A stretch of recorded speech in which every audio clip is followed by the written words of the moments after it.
Okay, ready? 5, 4, 3, 2, 1. The Brummies steamroller continues, 2 matches away and 2 big wins. Stoke and Rye House the latest to feel the red and yellow heat. And in the week that Liverpool City show us the true meaning of solidarity that lasted 27 years and was never broken, Paul Speedway take a different route. I think it's safe to say that Davey Watt doesn't feel any solidarity as he is sacked a month into the season by the juggernaut that is the Pirates. Only in Speedway. How was that? Considering it took me 2 minutes to come up. Yeah, apart from the solidarity. Solidarity, yeah. That's what the judge was. Can we get away with saying it was a Liverpudlian accent? Well, good evening, gentlemen. In the studio tonight we have Matt Buck. Good evening. We have got Webby. Evening. What are we calling you Chris now? Because you're going all posh, haven't you? You've had a shave today. That was yesterday for the interview with the Daily Mail. So Okay, you had an interview with the Daily Mail. Yeah. Okay, tell us a little bit about that in a moment. What was that about? I'm not going to tell you. Yes, you are. Oh, it's about the coffin that's standing behind me. Oh, okay. Looking at me. Would you like to describe this coffin? Do I have to? Mm-hmm. It's cloudy blue and it's got a badge on that says unprepared.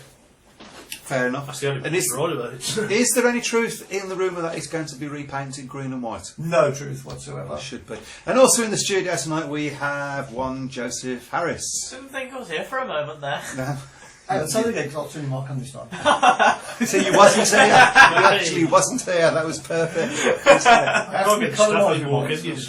Okay, so before we start talking more Speedway related news, I'd just like to tell you guys out there that we need your input tonight. Whatever you've got to say, whatever you want to talk about, put it up on the shout box. There's also a Twitter feed, is there not? Yeah, Sports Radio 1. And there's also a Facebook feed. Sports Radio 1. And is there anything else? There's Speedway UK on Twitter. Okay. At Speedway UK or at Brummy Speedway. Okay, and Chris will do some typing in a minute and shove that up on the shout box as well. Okay. So, first of all, Matt, what's been happening Wolverhampton-wise? Out. Okay, that was good. Next question. Can we go on there? Yeah. Oh, am I? So, next question, Matt. What's been happening Cradley-wise? One meeting since their big defeat against Birmingham last week, or the week Can we before. just say that again? Since their big defeat against Thank you Birmingham. very much. Yeah, of course, they had Kings Lynn on Monday night at Monmouth Green. Won the meeting fairly comfortably. By all accounts, I mean I wasn't there, but by all accounts it wasn't a particularly good crowd. Now that might have been due to the well, it had been rescheduled from Monday to Tuesday, hadn't it? No, it was on Monday. It was on the Monday. It was okay. on Monday, yeah. Okay. Might be due to the poor weather. Might be, I don't know, due to Kings Lynn not being maybe the most attractive opposition. But yeah, that's got to be a bit of a concern for Cradley because they've had a bit of a uncertain start to the season, really, haven't they? And I think they felt that their crowds last year weren't as good as they've had previously. Would I be right in saying that? Well, in fairness, last year, of course, they were at a different track, which a lot of them weren't too happy with. It was, but I think it's fair to say that Cradley did want to go back to Monmouth Green where they had bigger crowds. It's easy to get to from Cradley into Wolverhampton. Yeah, but they've not had a. It seems strange they won most of the meetings, to be honest to say this, but they've had a iffy start to the season, and I think there's still a bit of a fallout from that defeat against Birmingham. I think not just the defeat, I think the manner of the defeat. The manner as well. of the defeat, yeah. I mean, you called that right. You said it was going to be a big win. No, I said 14 points, which I think was quite generous. And I wasn't so sure, but it was, by all manner of reckoning, it was quite a hefty win for Birmingham. Well, I said last week that isn't a championship winning team, and I haven't seen anything to change that. I mean, I guess Cradley fans can see the writing on the wall because there are 3 teams probably at the moment that are at much of a muchness maybe, which is Eastbourne, Kent and Birmingham. I think, but Cradley don't fit. But can they get that 4th spot Is there anything else? Well, there's no reason why they can't get the 4th spot. I think Right House are going to be there or thereabouts. One or two other teams, maybe Milton or maybe Coventry, they can start performing a bit better. But I think you would put Cradley as the favourites to get that 4th place. It's easy to forget Cradley have dominated that league for a long time. Of course. And with the advent of Birmingham coming in, Eastbourne coming in, Kent having a good start to the season as well, it's like really they've been knocked off the pedestal a little bit. And, they don't like it. Well, no, they're no longer the biggest team in the league, are they? Well, that's right. I mean, he's done before. When they dominated the 80s by and large, and then clubs like Wolverhampton and Reading came in the 90s and did the same thing, and they didn't like it. So it's something.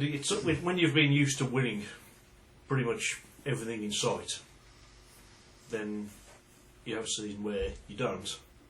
It's something that you don't like when you're not used to it. Possibly 2 seasons. Possibly 2 seasons. Yeah, I don't see this Cradley team unless they make changes. I don't think, as I say, it's not a championship winning team. No, it's a playoff team, but not a championship team. But there is room for changes there. There are changes that could be made, aren't there? I mean, well, they definitely need to strengthen the bottom end of that team. Yeah.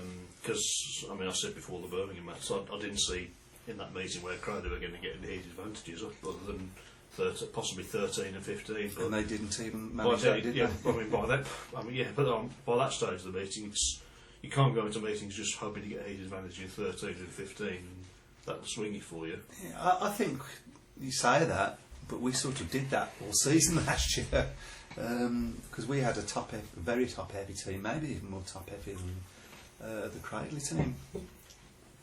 Yeah, maybe there is something. Maybe there is something in that, but I think that the difference is that this year there are more teams that are on a par with how Eastbourne were made up last year.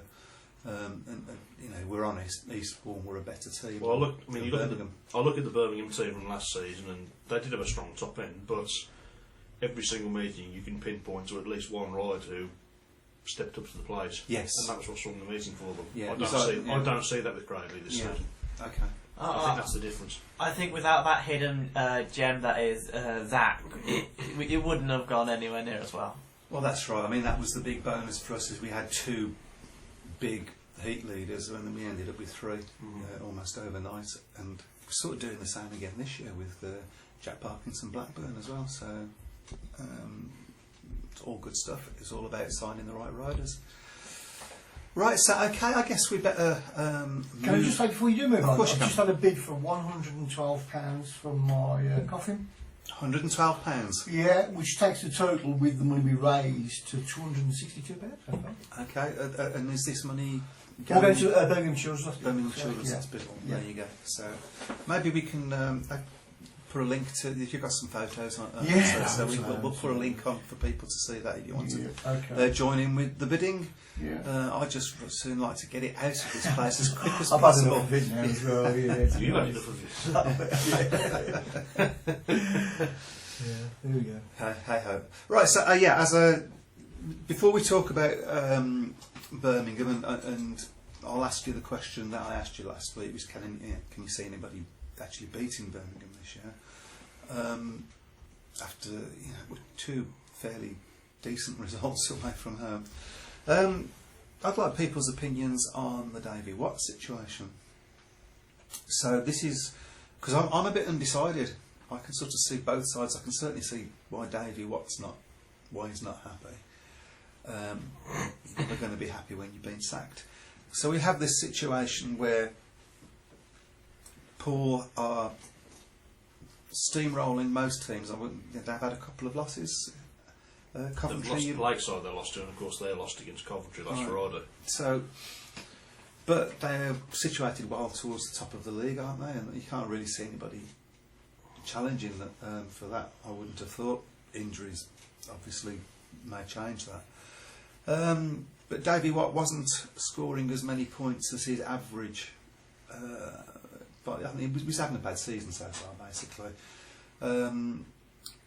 And so Matt Ford decided that before he gets his new average, which are obviously going to be lower than this, he's got the chance to replace him, and brought in our old friend Bjarne Pedersen. We're only a month into the season. Do we think this is a bit too ruthless or too early, or what's people's opinions on this? Bear in mind that Davey Watts has ridden for Paul for a number of seasons. I believe I read somewhere that he's won 6 titles with them.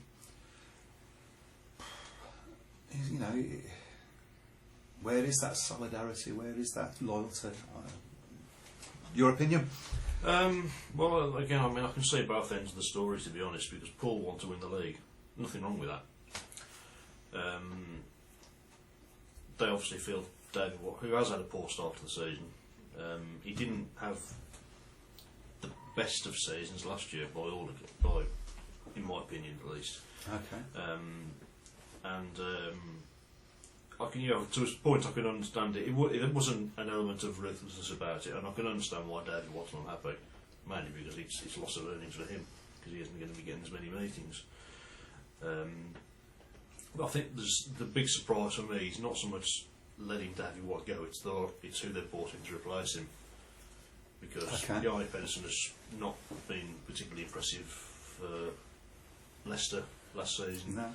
Brummies in 2013. That's an understatement.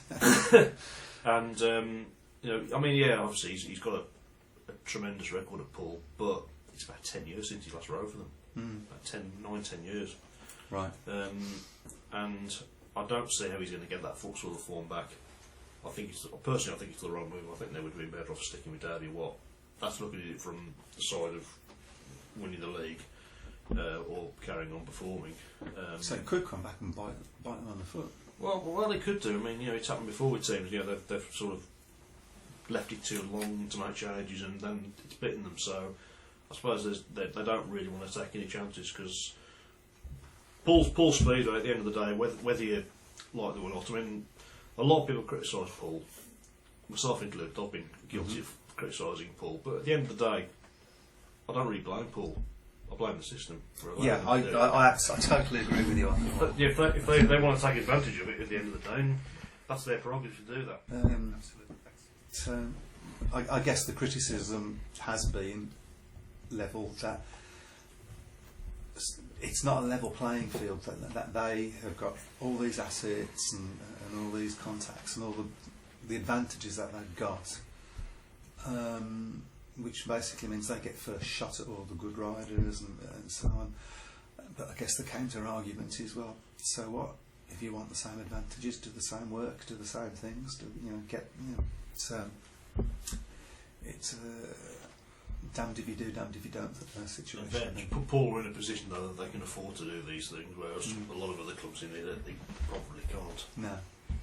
And they are an attractive proposition. I mean, if you ask most riders outside of, we're not riding in the UK, if there's one club in the elite that they'd want to ride for, I would imagine that 9 out of 10 of them would say Paul Pirates.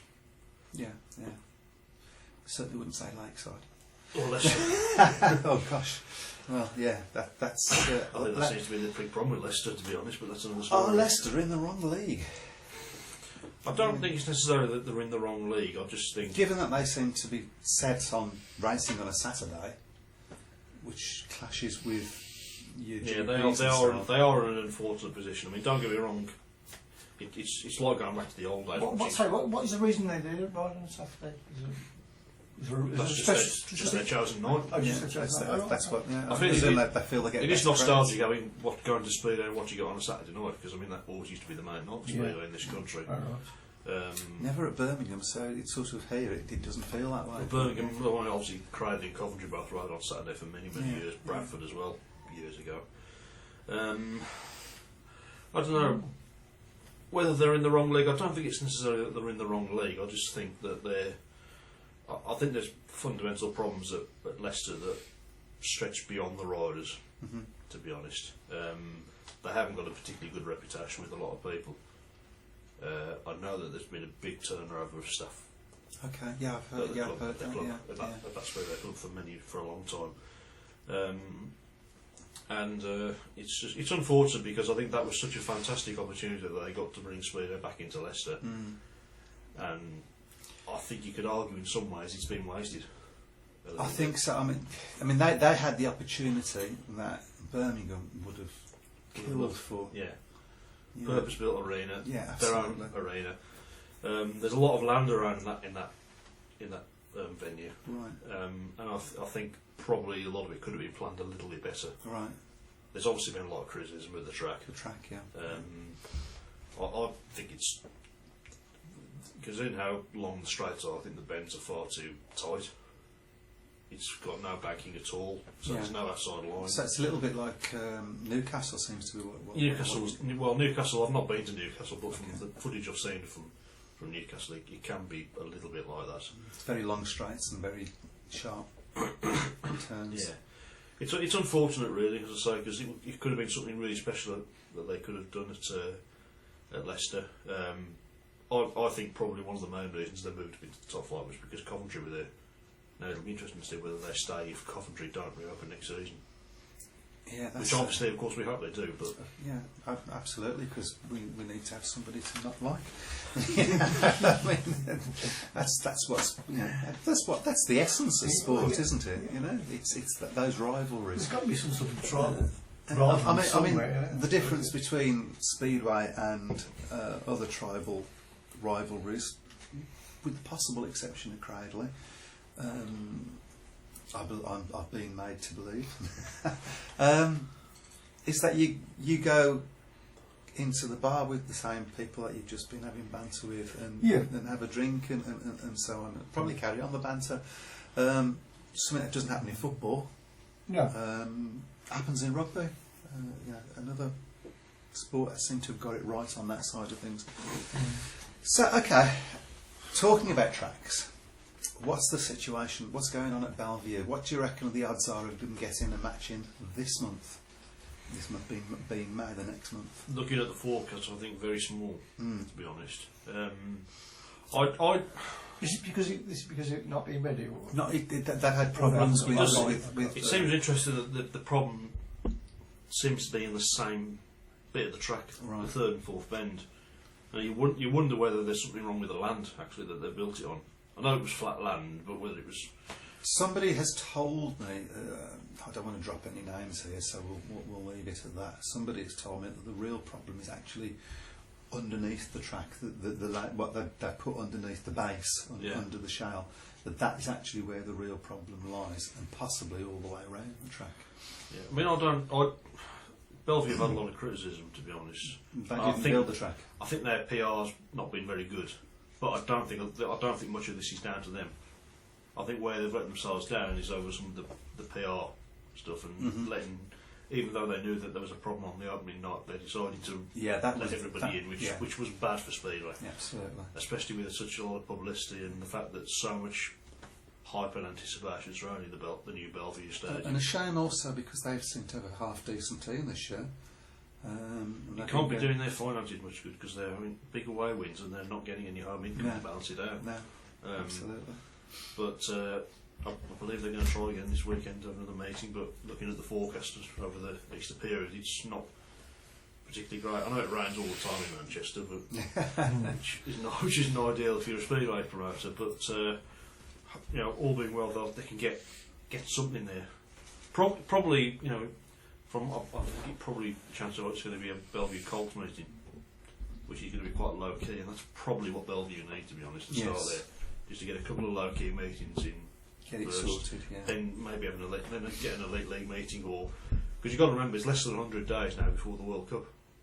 Of course. And of course before the then, European Cup, you mean, and then there's Rio as well, isn't there? And of course there's the British final, which is now at Bellevue. Which is going to be. Oh, sorry, you're talking about World Cup Speedway. I'm thinking European Cup, the football, and the. Because it's less than 100 days now before that World Cup race off. Of course, because the league closes down over that, and we're beginning to wonder whether maybe Kings Lynn might be put on standby to have it back there. They've got to start making. They've got to be on standby already. Surely, they can't afford to, if there's any doubt that there's going to be problems with the track, then they can't afford to stage it there. But hopefully they'll sort it out. But we seem to be saying this a lot, and it's not happening. No. Well, based on the old Hyde Park Road track, as I understand, which I know your dad, as you just mentioned before, didn't rate it that much, but most people seem to. Well, I never saw it, unfortunately, so. Shucks. Yeah, but hopefully they'll get it right and we'll get some Speedway there very soon. Fingers crossed. I'd like to stay on Elite League topics for a moment, if I may. I'm just going to have to clear my throat, excuse me. Okay. And looking at the format of the Elite League, their race format, their 15 heats, the way it's done, and this business of if they're average enough, they actually can go into the main body of the team, the fast track riders. It's all a bit, I don't know, it's like you're throwing them to the dogs a little bit, because they've been getting decent, good averages by being in that reserve protected position in the Elite League, because of the way the format is in the Elite League. They don't go up against heat leaders, they go up against reserves and second strings, which gives them a false high average, or potentially gives them a falsely high average, and then all of a sudden they're in a heat leader position. How do you see? In fairness, though, if you look, you're talking about riders who've been in the fast track position for maybe 2-3 years.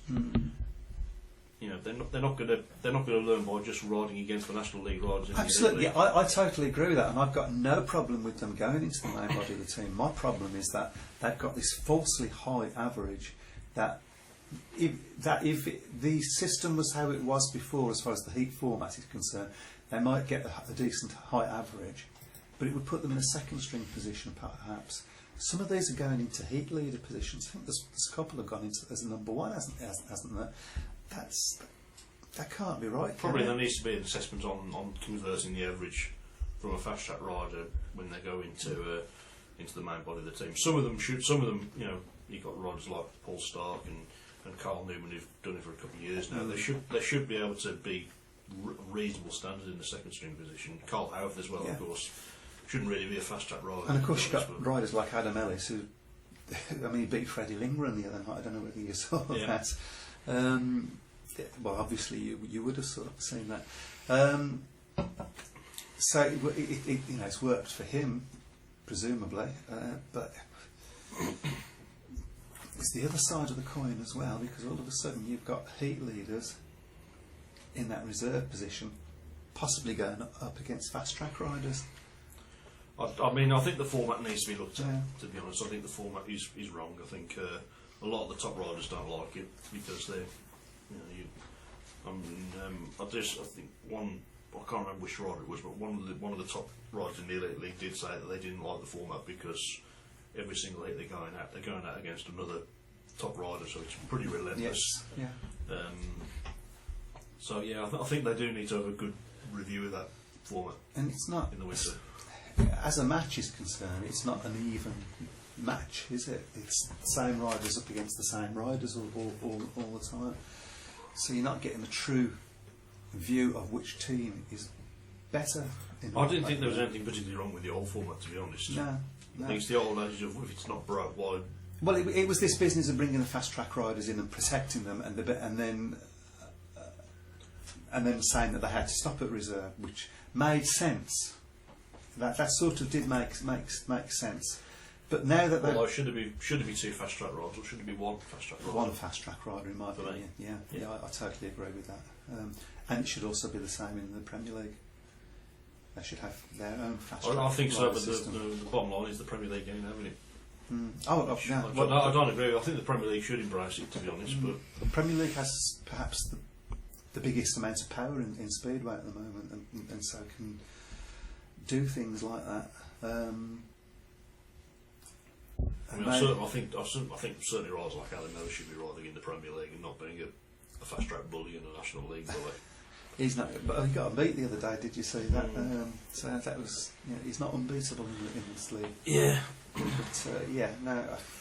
it's about what's good. In a way, it's about what's good for British Speedway as opposed to particular tracks. And we need these riders getting into the Elite League.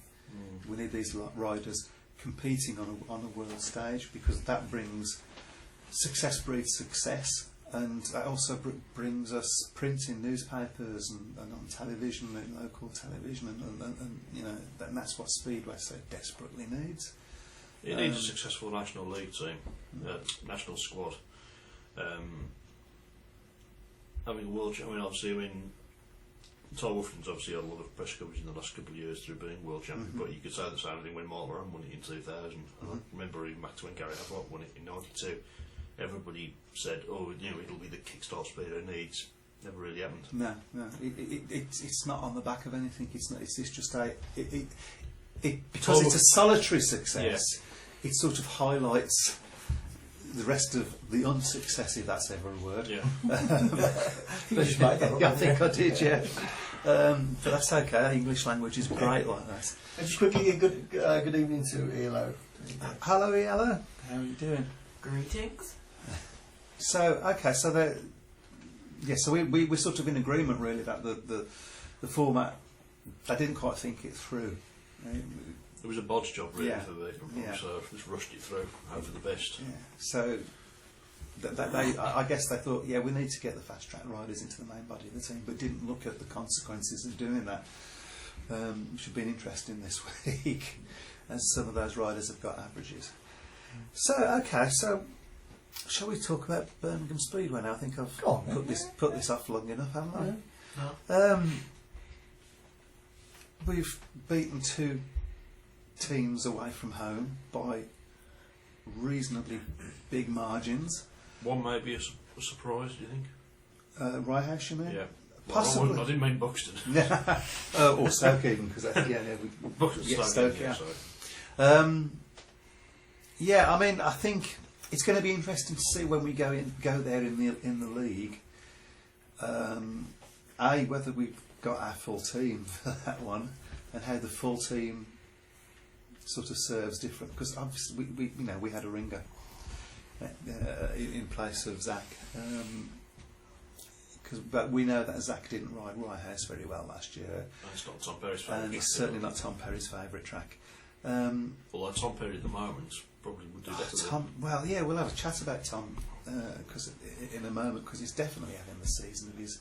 It's going to be the number one when the new averages come out. Although the trophy doesn't count towards the averages, it's going to be a while before the new averages come out, which is to our advantage, keeping Jack Smith and JPB at the bottom. So that's good. So the Rye House was sort of a surprise, but sort of wasn't, because we knew what we got in those riders that we got to replace them. In fairness, it was, bearing in mind the lead from the first leg, it was a fairly. It was it was fairly obvious Birmingham were going to get through anyway. Yeah. So barring a complete catastrophe. well, which happens occasionally, of course. But Well, it happened in 2017 in the Premier Trophy semi-final, involving the same 2 clubs. yes, yeah. So, I mean that's interesting, isn't it? Actually, we will talk about that actually, because Birmingham have never won a final since 2007. Never won a final. We've been in a few. don't want to be the bridesmaids anymore. I'm fed up of losing that fight. Probably, if we're all honest, the chief reason why we don't like playoff systems, because we've never won one of them. I mean, 2007 was awful because we had so many injuries at the end of the season. We only had 2 riders, actually members of the team, in the team. I think you said that we'd injured almost 2 teams. That was the next year. That was 2008. Oh, yeah. We didn't get anywhere near a trophy that year. We was lucky not to win the wooden spoon that year. But we did have those first 2 years were marred by injuries. Because in that 2008 team was such a strong side as well at the start of the season. Yeah, wasn't it? It was. This is why I don't get carried away at the start of the season now, because that we all thought, we all turned up at press and practice, we're going to win this year, aren't we? Because look at this team, there's nobody going to touch us. But nobody would have touched it if we had stayed fit. But that's the big thing about Speedway. I've learned the hard way. I learned the hard way in '93 about not being too confident. Don't count your chickens is the saying. Yeah. So okay, we'll go over the 2 matches. I went to Stoke, looking for their improvements at the ground. Well, I can't tell you what the improvements were. They've moved the viewing area back, so you're not as close to the track anymore, and you can't actually see the track from there because they've banked it up. There's like soil going up to the top of Is the fence. puddle still in the centre lane? I didn't see a puddle. Didn't see a puddle, so maybe that was it. That's There's a lie down for them. That's probably one of the reasons why Sky don't go there. I don't know what was the matter with the track. It was the first and second corner was dry, and everybody coming into the third corner, they were very, very tentative going into the third corner. So I'm not quite sure, and it wasn't, and the third and fourth corner wasn't dry, it wasn't dusty, so it was, they were different. But yeah, people were tentative going into that third bend. Not many people attacked that, so I don't quite know what was going on with that.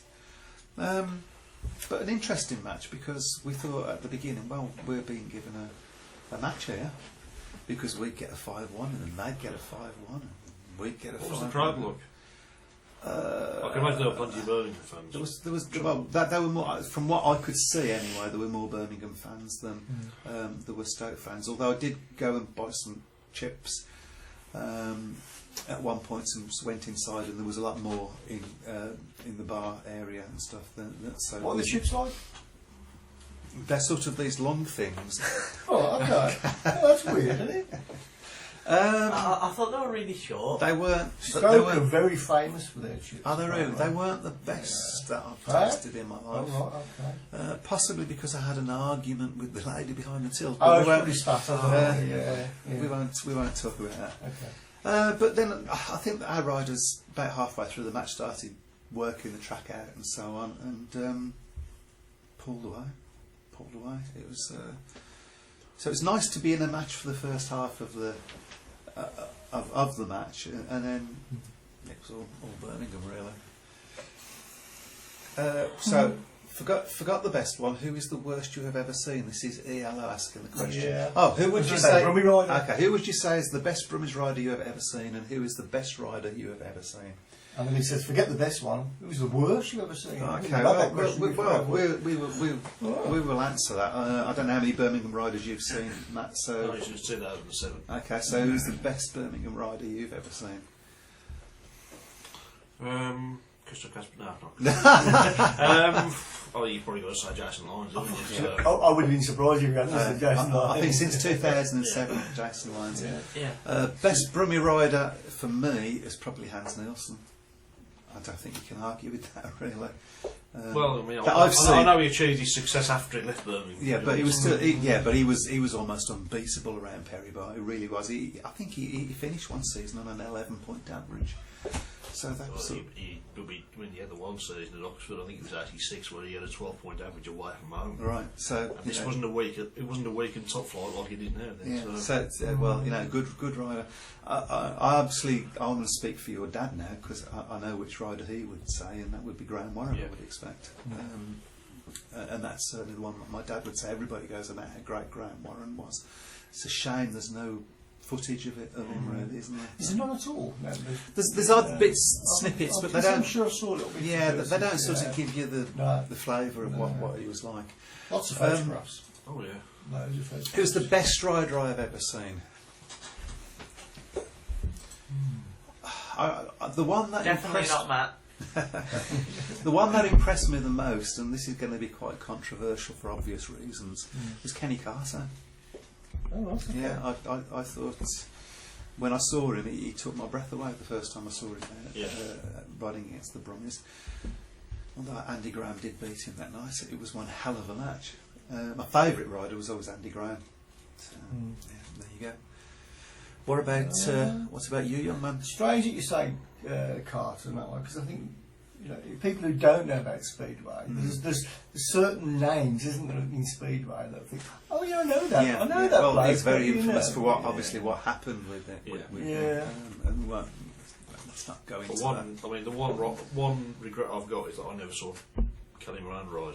Well, I saw Kelly Moran ride, but he was not in his prime. I saw him riding when he was at Swindon in his last season, and he was well past his best by then, unfortunately. But he I was would love to special. have seen him riding. He did throw some shapes on that bike. Sadly, died not long ago. That's right. Yeah, about a year. 2 years, maybe. years, About 2 years now. Yeah. I mean, obviously I saw Sean ride quite a few times, and again, Sean Brown, probably, I would argue from their records, slightly the better of the two. Probably the more consistent of the two as well, but I think Kelly had that sort of aura about him. Oh, he was typical American of the time, really. But I've got to say, obviously, the best rider I've seen has got to be Sam. See, you're probably looking at something in the 80s, so probably, I don't know, probably Warren as well. Not Warren, probably Graham as well. Yeah, they'd probably stick him in Graham? The brothers. Oh, the Graham. Okay, yeah, Andy Graham. Yeah, I mean that it was great having those guys. That was really my era. You'd see them filling up the petrol station. I thought he was going to risk saying Bruce Penalty. No, don't worry about that. No. It's still quite essential. Who was the worst you had ever seen? Well, I mean, I suppose that really you want to depends. admit it? It really depends what you mean by worst. Have you ever rode a bike, Dad? No, not a Speedway bike anyway. I've got a brain. And apparently some fear. Do you know what? I'm going to say Bjarne Pedersen. Just because of his attitude when he rode for Birmingham as our number one rider. But he's not a bad rider. No, but that's not the question. Who was the worst rider you've ever seen? Worst rider or biggest disappointments? Would you say?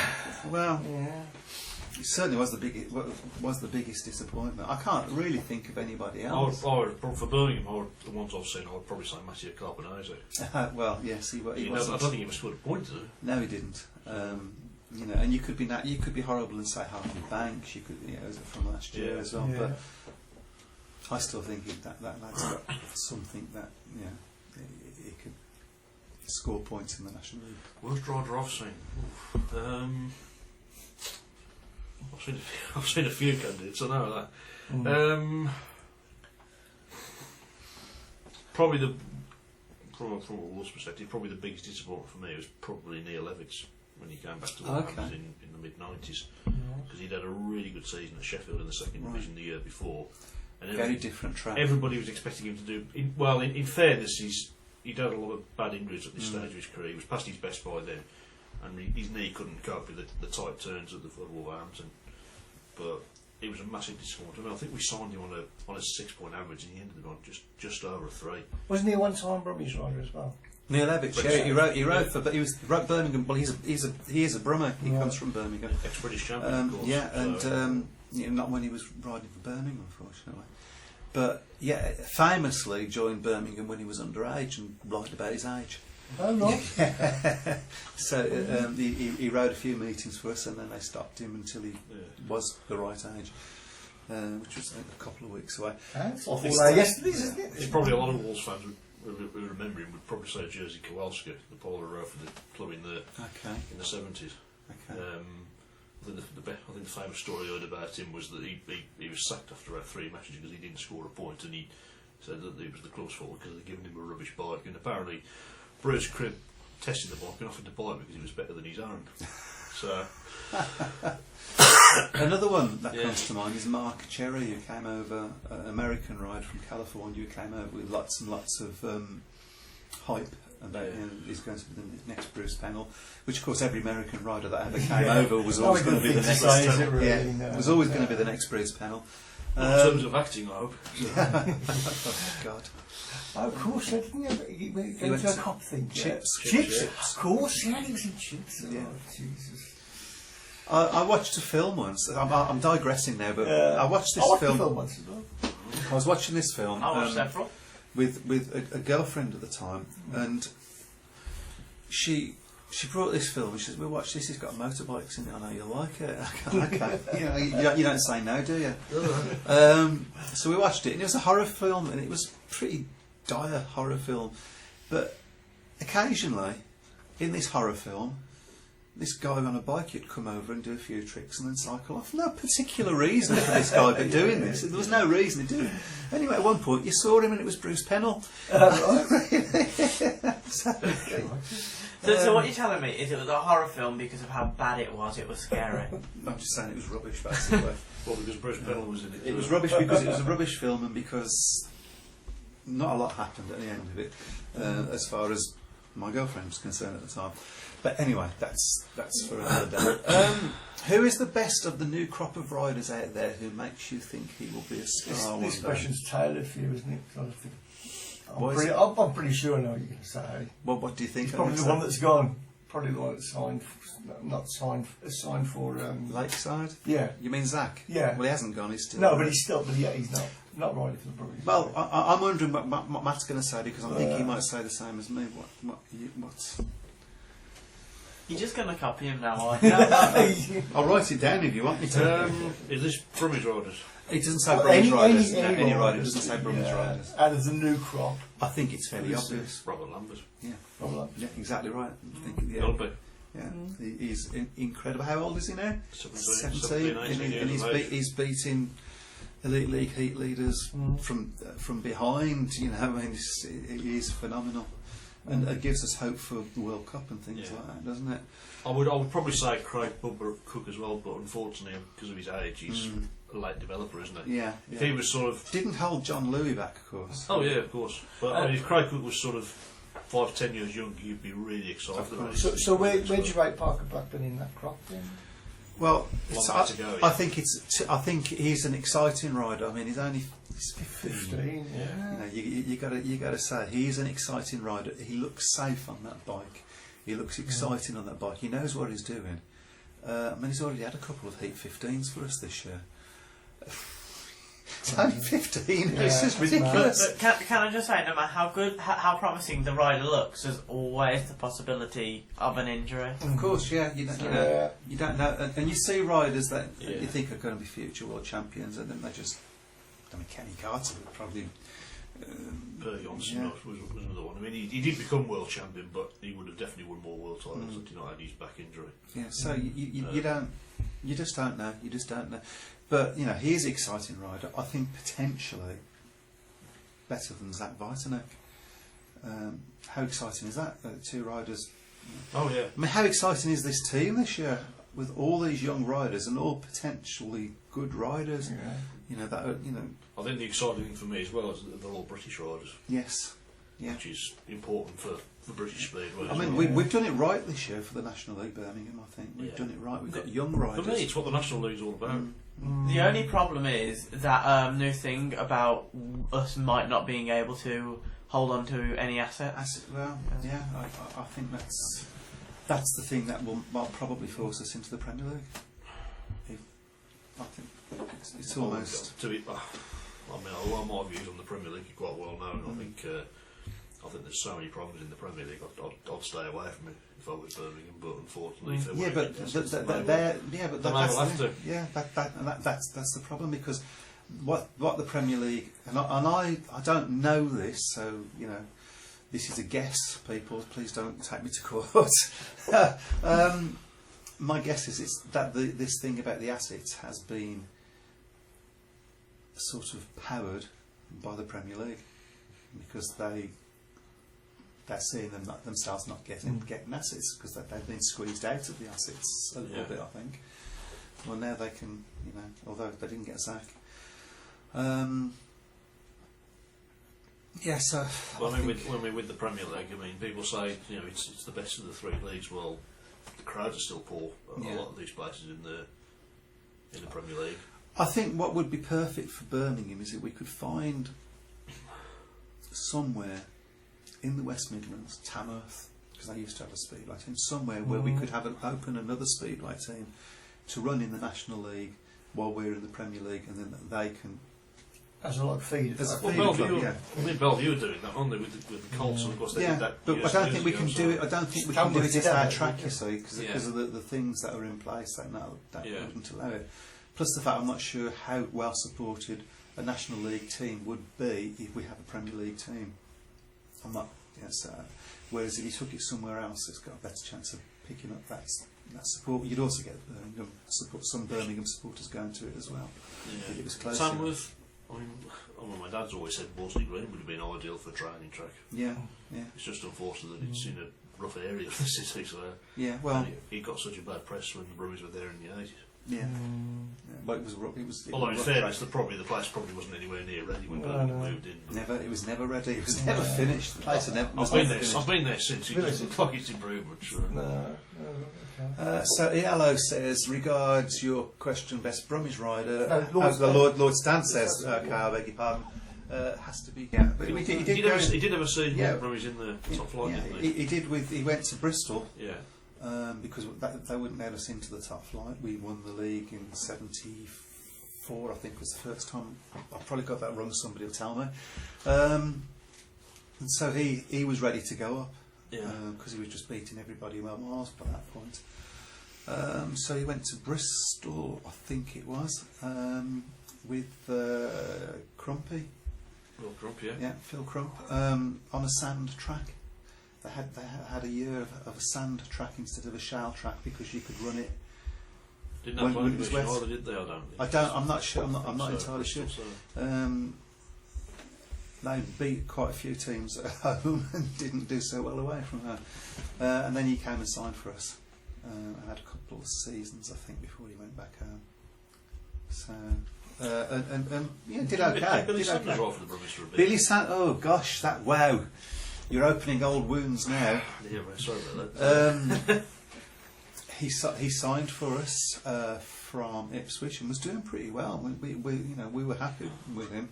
Then all of a sudden he went back to Ipswich mid-season. Yeah. And we never really quite got to the bottom of that. I don't think Birmingham as a club had much say in it. And I don't know whether that was anything to do with the cause of the rift between John Berry and the late John Berry, of course, and the late Joe Thurley. Yeah, I don't know because nobody does know what. Because they were very good friends at one point, weren't they? Oh, well, Sunday. Yeah, well, they ran Ipswich together. Yeah. And then they started running Birmingham together, but And Joe Stan Moore says Birmingham. Stan says that Hearn went to Newport. It was Newport, was it? Sorry. Okay, Yeah. okay, I'll believe you. What were Tamworth called? Were they Tigers or something? Or what were they? Tamworth. Weren't they? Terriers, was it? Something I like that? don't know, but I'll have to Google that. I bet you Yeah. Lord Stan will know that. I'm I sure bet he you will, Lord yeah. Stan will know, and I bet you. I did a piece on it, so I should know myself. But I tell you what we should do. We've got 10 minutes to go, guys, What? and we haven't spoke about any of the matches that are going on tonight. And there's only one match going on tonight, which is Ipswich versus Somerset, which has obviously got a bit of Brummie interest in, with Darryl Richards riding for Ipswich and Plus Zach riding for. Plus, of course, there's the first Grand Prix on Saturday as well, so that's something else probably to touch on very briefly as well. So. I forgot about that. Yeah. On BT Sport. Okay. Well, I'll just go through the scores on here Yeah, for sure. you. Ipswich 31, Somerset 35. Close meeting. Darryl Richins has got 2 from 3 rides, and Zach Vitanek has got 1 from 3 rides. So another Brummie interest in that match, of course, would be Nico Cavati, who's had a 3, a 4, and a fallen exclusion. Ouch! That's why they're behind, obviously. And Danny King, who's unbeaten after 3 rides. So there you go. the Hounds, apparently. The Tamworth Hounds, we've just found out. Yeah, well Yeah, good. that programme Well there, good. Tamworth v Yarmouth. That's, Wow. Oh, I know, look at those. We've actually got that in our gallery as well. Have we? Yeah, Okay. there's a few of them we've got. So yeah, fascinating. That's Tamworth Speedway in red and yellow there. Yeah. So, I'm not sure when they ran 50s, was it 50s, 60s? Yeah, 30s started in the 30s. 30s, Yeah, right. first experience rate of speedway racing in 1932. The venue was at Marlow. so there's a bit of history there. So Yeah. You were at the first meeting, weren't you? oh, Oh, Oh, dear. then they became the Tammies. according to Tammies. Stan, and he must know. Alright. Yeah. okay. The Tammies, the Brummies and the Tammies. Interesting. There's some sort of logic in all that. Yeah. Okay, so the first GP. The return to Warsaw after last Oh, year, of course. yes. And we're having our own little Warsaw, of course, in Manchester at the moment, so, which has been running on for whatever Well, seems like an you ever. would hope that there isn't a return to Warsaw in the state of the track. Well, it got a lot of bad publicity, Warsaw, but the bottom line is that the place is sold out again, so Yeah. people are obviously still want to go there. It's a fabulous arena. If they can get the track right, it can be brilliant. It's difficult to say. It's isn't difficult it? to say because it was such a disaster last Yeah. year and such a big disappointment. And the thing that really spoiled it for last season was it was Tom Scobb's farewell to the GPs that Yeah. he'd been involved with since it started and had produced so many wonderful memories and some brilliant racing. Yeah. And I always felt he deserved a much better exit from the GPs than that. But that's Yeah. going over all ground. I can't So- disagree with that. So, but obviously, the obvious question is who's favourite to win? And Well, you've got to go for Ty again, haven't you? I guess it's difficult to say, isn't it? Because he hasn't. there's no real form, no well, real. we haven't really seen. Well, obviously, because with Ty not riding in the UK now, you've really got to go on for hearsay with form. But you've got to look at the usual suspects. You've got to look at Ty. Could this be a year too far for Greg Hancock? I'm so reluctant to say because I've said it before. It's come back and proven that's wrong, why. but, you know. That's why I'm trying to get you on record as saying. I'm wondering whether Greg Hancock will still be riding in the GPs when he's 50. Do you know? I wouldn't surprise me if that's actually his target. This is it. So It'd be something to go for, wouldn't it? yeah, I mean, Steve Davis carried on playing snooker well into his 50s and was still. There is a slight difference between No, the two no, fair sports. enough. I know there is.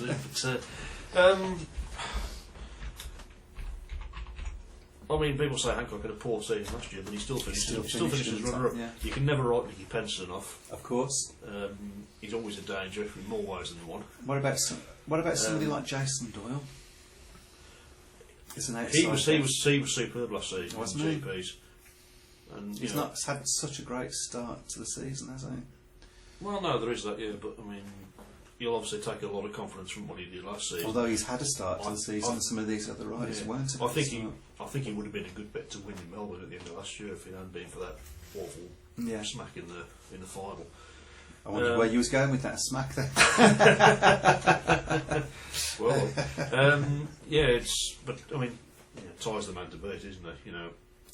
He's the one with the target on his back. Become the first British rider to win 3 World Championships would be a tremendous achievement. It would be.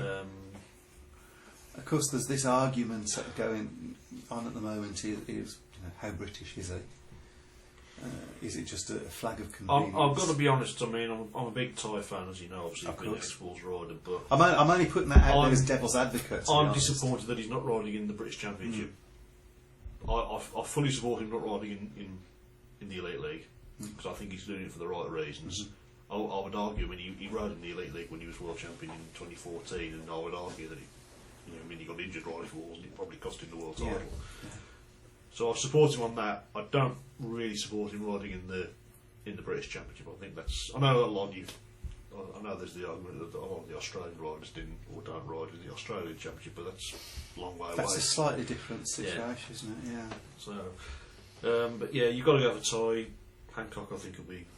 As I say, I'm reluctant to write him off because he's been written off so many times before. You can't rule Nicky Penson out. Matty Zygar possibly needs to be a little bit more consistent if he wants to get. Yeah, he might be another one where it's gone past him a little bit. What about the new crop of riders that are coming this year? Well, obviously the one that sticks out for me has got to be Pavlicki, of course, ex-Wolves rider. Was such a revelation at Wolves. It's just a shame that it ended on such a sour note, really. But I mean, to be fair, both the Pavlicki brothers are really good talents. I don't think he can win it, Piotr Pavlicki, but I think he could definitely. Do you think he stop could be somebody a else from future doing it. winner? He could be a future. There's no doubt for me he could be a future winner at all. I might have this wrong. I'm sure he's Schmarzlik in there this year. Yeah, Schmarzlik. So he's done well in GPs. Yeah. Of course, ex Birmingham. For 2 meetings, I think. Yeah. Another exciting young talent. Done well. Be interesting to see how he gets on some of the tracks not in Poland, because obviously he's only GP before he's been on the Polish tracks and Polish tracks that he knows well. So some of the indoor tracks, really. See places like Cardiff and Horston, so he's going to cope there. But I'm looking forward to it. Obviously, I know there's a lot of people disappointed that they're not going to be able to see because it's on BT Sport now. Sports, so, but that's up to the GP owners what they want to do. They want to sell to the best bidder. Well, I'm not even sure that Sky were that interested in it, and Eurosport, I'm not sure that they actually paid an awful lot for it. I still think Sky must have been kicking themselves for the fact that they missed out on seeing Tide come. Yeah, well, that was a shame, really, but it was just so. I think the thing with BT is that they've got the money at the end of the day. Well, yeah, it's also good for the sport because if we do that, it's when we come to the round of asking for more, please Sky, will you sponsor us again, please, Yeah. which is not a very strong position, is it? That's right. You know, now perhaps we can be saying, well, do you want to sponsor us or not? Because BT are knocking them out. BT. This is one thing that Sky. Sky have dominated satellite television for so many years, haven't they, in terms of sports coverage? But they've got a major rival now in BT Sport who. They've got money to burn. They can throw money into that potentially is good for Speedway. Adding all sorts of sports to their portfolio. So, So I think certainly BT.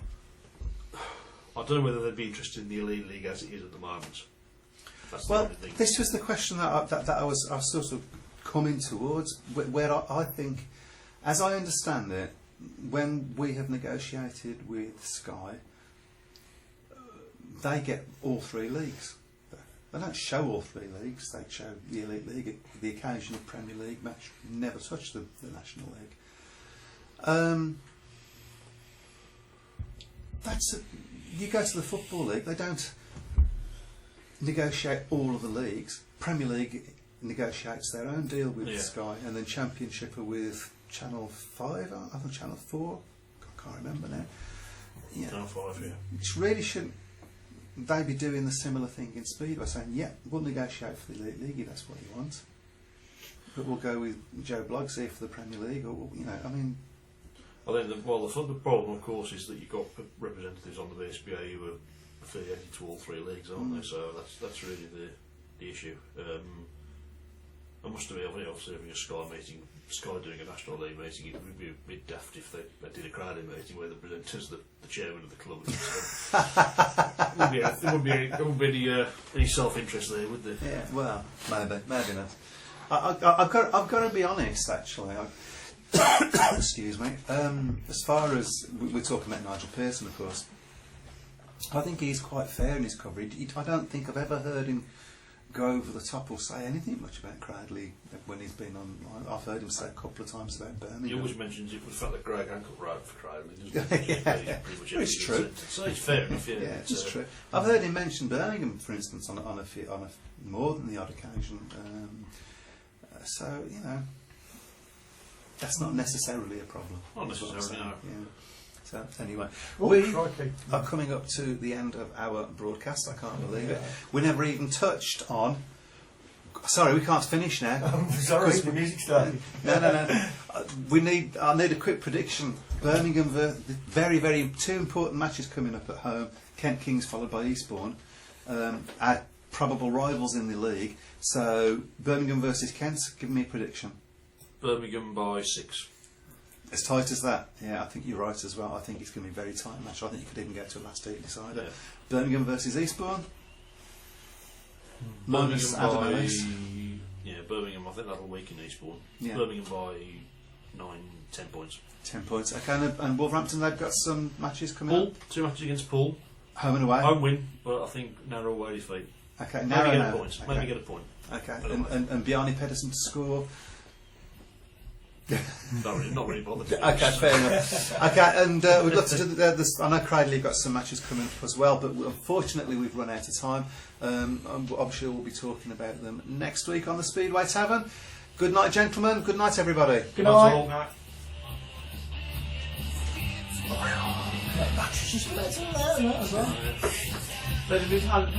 You did press perfect this one.